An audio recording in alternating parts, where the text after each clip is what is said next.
Sup? Hello and welcome to What's with People with Doc Locke. I'm Dr. Stephanie Lockbuehler, social psychologist and swain of swear words. The goal of these videos is to give mini lessons on phenomena, theories, and topics in social psychology, which is the scientific study of the way that people think about, influence, and relate to others. Or, in other words, it's the science of why the fuck are people like that?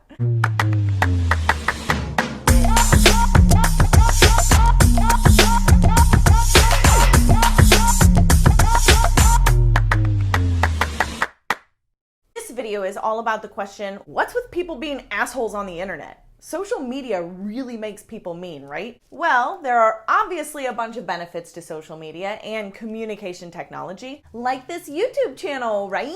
But it can also bring out the worst in us too, like some of the people commenting on this YouTube channel, right? People are mean. Let's start with the good. Communication technology is amazing at bringing people together. It's amazing, especially during these COVID quarantine times. But even before the coronavirus crisis, email and video calls and cell phones and social media or online communication have provided people with a wide range of social contacts, from close friends or family to casual acquaintances to complete strangers. It's great at keeping people connected who, without it, would probably rarely be in contact otherwise, like family that lives far away or high school classmates from 15 years ago who sell products you just really gotta try, and exes that you're desperate to reconnect with.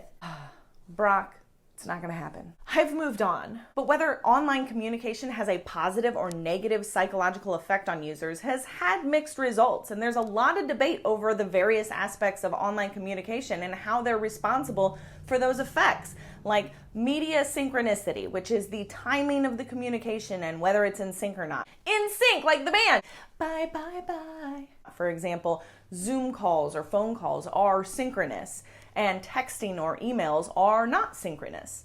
Another aspect to consider is the presence of paralinguistic cues, which are the parts of communication that don't involve words, like gestures or facial expressions. Ooh. And anonymity is another aspect, which is whether you can identify the person or not. Research has shown that some of these aspects of online communication can be just as good as face-to-face interaction in the creation of meaningful and close relationships. For example, it's been found that online communication that lacks nonverbal cues can have the same relationship-building qualities as face-to-face relationships, though it may take a little bit more time to develop in comparison. But there are a number of researchers that claim that online communication is not as good as face-to-face interactions. Research claims that the lack of physical presence and nonverbal cues that are associated with online communication actually decreases what is called social presence, or whether a user senses or is aware that another person is involved in the interaction, making online communication not as good as face-to-face communication because it lacks the cues that are important for the creation of friendships. Other research claims that online communication that is text-based, like texting or sliding into DMs, I'm like you kids, I know what sliding into DMs is not great at helping to build relationships due to the fact that a lot of online communication isn't synchronous like face-to-face is, and it lacks paralinguistic cues. Though they say that video chat is better at forming and building relationships because of the fact that it is happening in real time and you can see those nonverbal cues. I am expressive as fuck.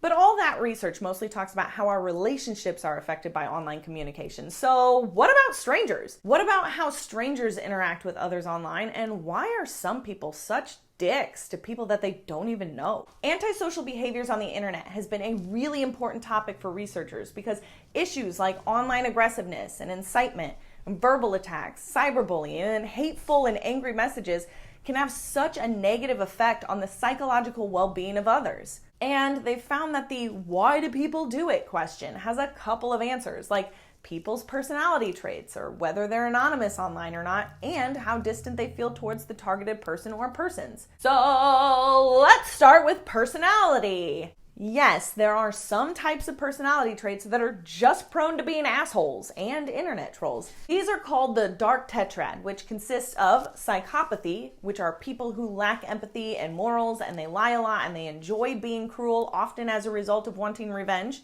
Narcissism, which are people who are arrogant and entitled and lack empathy. Machiavellianism, which are people who are master manipulators. They're callous and they don't give a shit about morals. And sadism, people who find enjoyment in being mean or cruel to others just because they find it fun.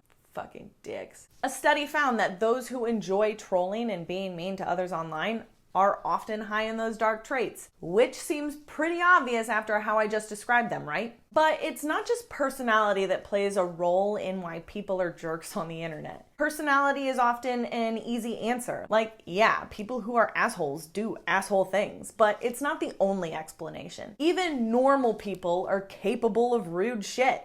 For example, many studies have investigated how various aspects of online communication, such as anonymity, synchronicity, and psychological distance, can account for what's called the online disinhibition effect, which is defined as the lessening or decreasing of inhibitions when people are online. It's kind of like the alcohol for online use. Blame it on the anonymity. This decrease of inhibitions is said to be responsible for the negative behaviors mentioned already, and anonymity is specifically said to be the main factor in promoting the online disinhibition effect. For instance, a study found that in an online forum dedicated to discussing the topic of a sensitive local issue, the majority of nearly 300 anonymous postings focused on harsh criticism and blame and racist accusations and calls for severe and violent retribution. However, a public meeting dedicated to the same topic was attended by approximately 400 residents, a lot more, and there wasn't the same hatred and anger at all. It is said that the anonymity of the online forum was the reason for this difference. Online behavioral disinhibition is said to be because people feel less accountable for their actions and less held back by what people should do. And this is because of anonymity. But it could be that psychological distance is also an underlying factor behind it. So what is psychological distance? Construal level theory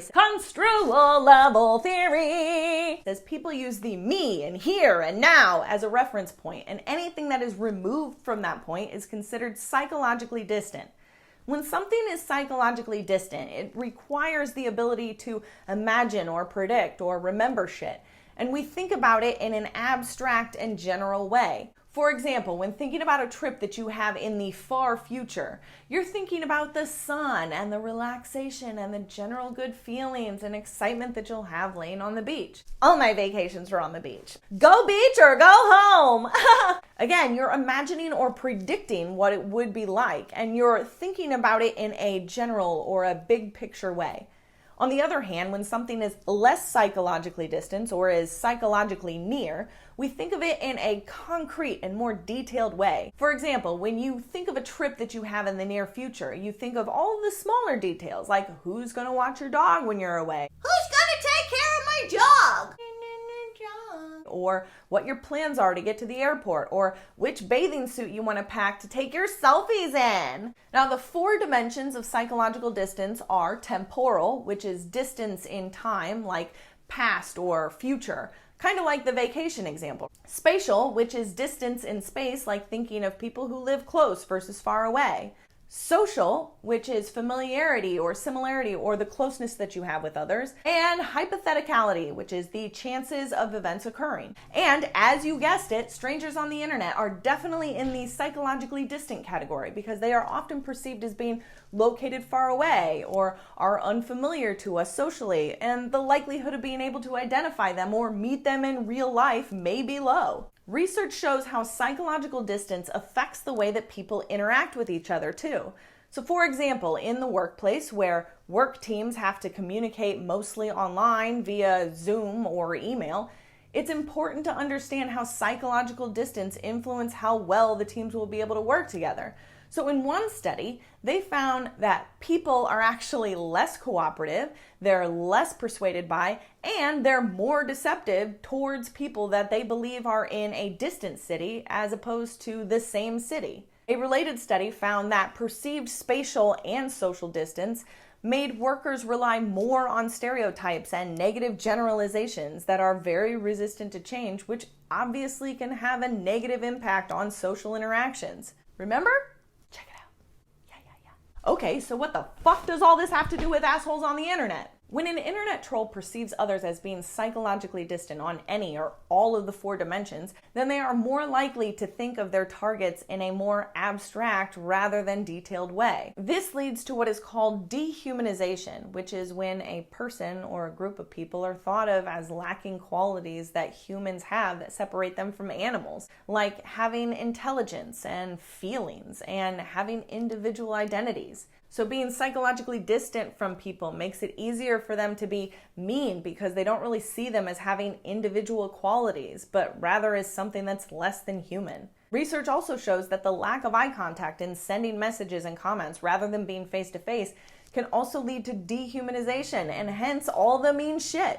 But mean shit isn't the only consequence of dehumanization that can happen because of psychological distance online. Sexual objectification is also related to dehumanization, or seeing a person as a bunch of sexual body parts rather than an individual with feelings. This can lead to sexual harassment and crude and even sexually violent messages on the internet. And while women aren't the only gender to be the target of sexual objectification, it's very common for women to experience this at some point in their life, which can be very violating, very scary, very upsetting, and very angering. So while I have just explained the factors that play a role in why people are dickheads on the internet, these factors are not excuses. We all still have the ability to make choices despite all these things. So we don't have to engage in rude or crude or lewd behavior. And we shouldn't. It is well known that the effect this behavior has on others can be devastating and can lead to serious mental health issues. If you've ever received a mean message online, you know how bad it can hurt, even when the majority of your feedback is positive. This is because we fall prey to what is called the negativity bias, which is how we tend to give more weight to negative information than positive information. And we do this for a few reasons. One, negative information is often more surprising and unexpected, and it really stands out, especially because rude behavior isn't really common in face-to-face or daily life. And two, negative stuff has a tendency to contaminate positive things, like a fly that's in your delicious bowl of soup. It ruins the entire thing. Or when you find hair in your food.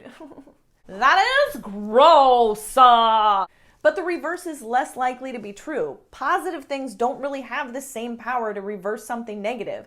Like, you can't put glitter on some shit and suddenly think it's pretty. Yum.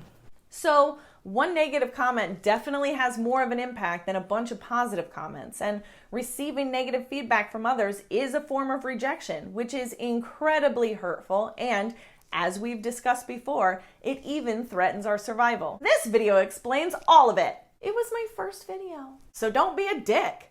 Be nice to people. As the wise old proverb goes, if thou cannot say or type something agreeable, then furthermore thou shalt not say or type anything at all henceforth, hitherto, and hereafter. Moreover, and in addition to, pish posh, it would benefit me greatly if you subscribe to my channel.